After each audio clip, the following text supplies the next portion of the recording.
Hi students, today previous year question discussion. It's very important. In the year I will tell you, okay?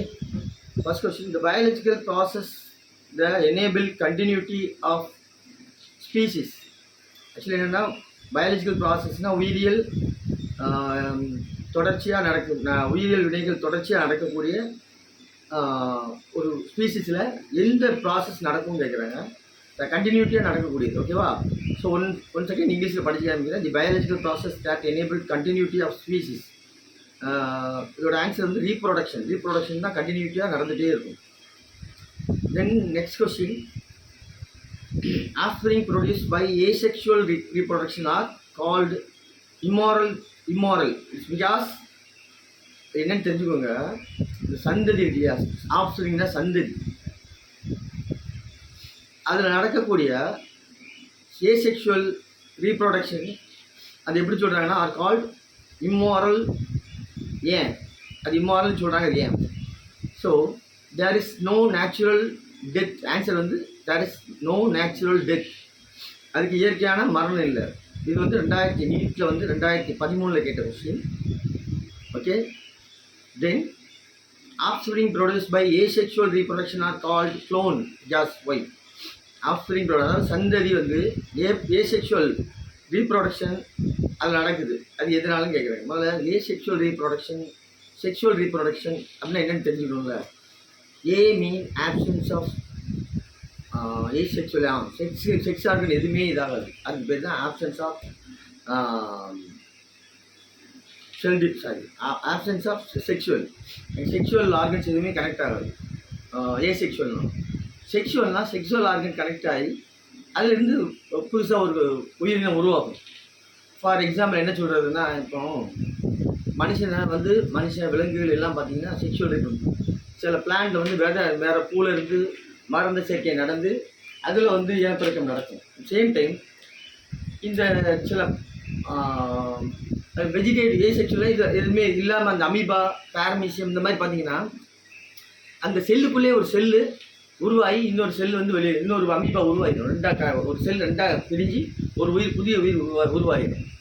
இப்படி உதாரணமாக சொல்கிறேன். இது அப்படின்னு எடுத்து பள்ளி கட் பண்ணி வாழை போட்டோன்னு திரும்ப முளைக்கும் பார்த்தீங்களா, அது உள்ளேருந்தே ரெண்டாவது வர மாதிரி தான் இந்த அமீபா இதாகும். சேம் டைம் வெஜிடேட்டிவ் ப்ராபகேஷன் உண்டு.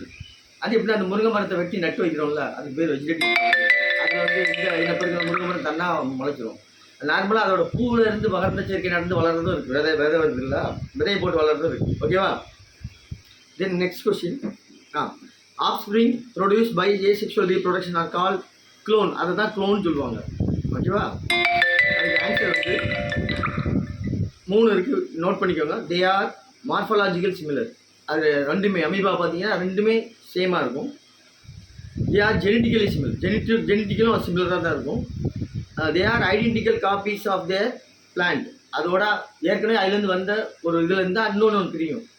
பார்த்தீங்கன்னா ஒரு ஆணோ பெண்ணோ வேறு மார்ஃபலாஜிக்கல் ஆண் உருவமும் பெண் உருவம் ஒரே மாதிரி தான் மார்ஃபலாஜி உருவ ஒற்றுமை இருக்காது. அதே மாதிரி அவங்களுக்கு ஜெனட்டிக் சேமாக இருக்காது.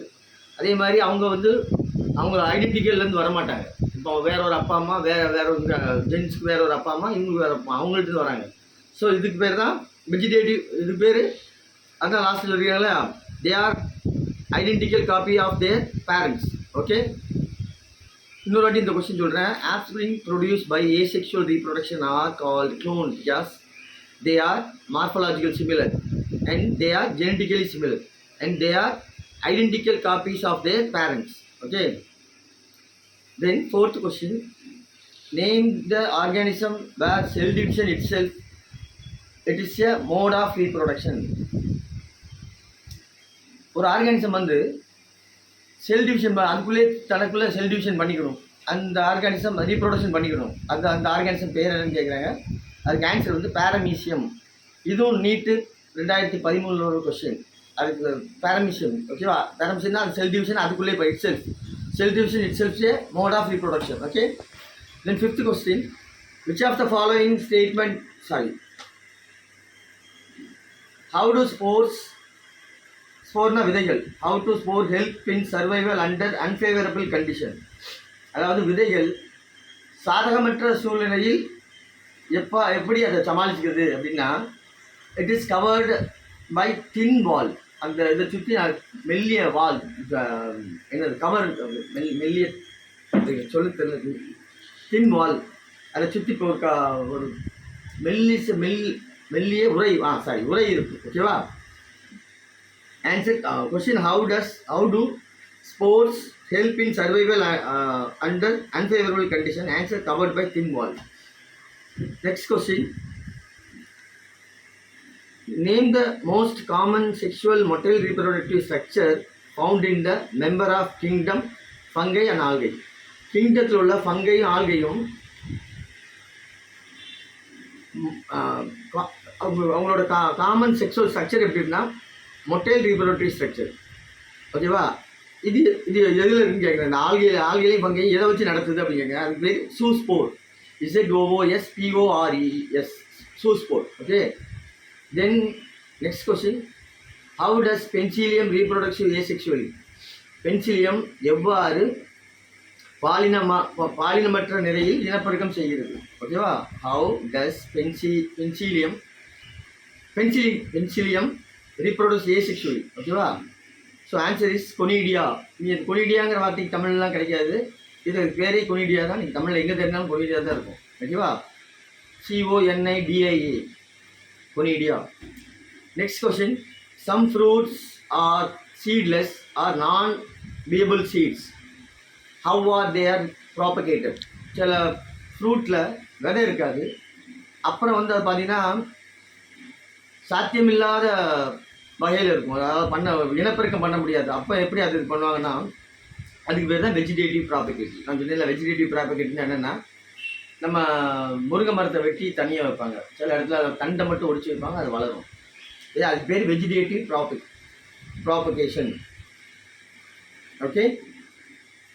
The next question, why vegetative propagation is considered as a type of asexual reproduction? ஏன் வெஜிடேட்டிவ் ப்ராபகேஷனை ஏசெக்சுவல் ரீப்ரொடக்ஷனாக கன்சிடர் பண்ணுறோம் அப்படின்னா, அது 3 ஆன்சர் இருக்குது. இதில் உங்களுக்கு நாளைக்கு கொடுத்து ஆல் த எபோன்னு கேட்கலாம், இல்லைன்னா ஏதாச்சும் ஒன்றை கொடுத்து உங்களை கன்ஃபியூஸ் பண்ணலாம். நீட்டை பொறுத்த வரைக்கும் கன்ஃபியூஸாக நம்ம தெளிவாக இருக்கலாம்னா அவங்க கன்ஃபியூஸ் பண்ணிட்டே இருப்போம். ஆன்சர் உங்களுக்கு தெரியும், ஆனால் கொஸ்டின் வேறு மாதிரி இருக்கும். ஓகேவா? It is unique parental reproduction. ஒரே பேரண்ட்டுக்குள்ளே ஒரே பேரண்ட்னா அம்மானா அந்த அம்மா உடனே நடக்கும். இந்த நம்ம வெஜிடேட்டிவ் ப்ராடக்ட்னு சொல்கிறோம், வச்சு நட்டு அந்த தாயோட ஒரு தண்டை வெட்டி நம்ம வச்சு இன்னொரு மரமாக வைக்கலாம். 2 மரம் ஆயிரும், ஆனால் ரெண்டுமே சேம் தான். It does not involve genetic variation. இதில் வந்து எந்த ஜெனட்டிக் வேரியேஷன் ஆகுது. இந்த மரத்தை நம்ம வெட்டி வைக்கணும் இல்லையா, அதுக்கும் அதே ஜெனட்டிக் இதில் தான் இருக்கும், ஜெனட்டிக் வேரியேஷன் இருக்காது. And then cell divided by mitosis. Cell division நீங்கள் படிச்சிருப்பீங்க, நான் எடுப்பேன் நானும். செல் டிவிஷனில் மியாசிஸ், மைட்டாசிஸ், ஏமைட்டாசிஸ் இருக்குது. ஏமைட்டாசிஸ்னால் அதை நான் உங்களுக்கு சொல்கிறேன் எப்படி அந்த செல் டிவிஷன் தெரியுதுன்னு சொல்லிட்டு. அது கொஞ்சம் நார்மலாக புரியாது லேஸில், நான் உங்களுக்கு ஈஸியாக புரிய வைக்கிறேன். ஓகேவா? ஸோ இந்த ஒரு 10 கொஸ்டின் நான் டிஸ்கஸ் பண்ணியிருப்பேன்னு நினைக்கிறேன். நீங்கள் திரும்ப போட்டு பாருங்கள். உங்களுக்கு டவுட்னா கமெண்ட் பண்ணுங்கள், லைக் பண்ணுங்கள், ஷேர் பண்ணுங்கள், கண்டிப்பாக சப்ஸ்கிரைப் பண்ணுங்கள். என்னோட யூடியூப் பேஜ்லேயும் வரும், யூடியூப் சேனல்லையும் வரும், ஃபேஸ்புக் பேஜ்லேயும் வரும். அதுலேயும் லைக் பண்ணுங்கள், ஷேர் பண்ணுங்கள். Okay, bye, thank you, all the best, வெற்றி நிச்சயம்.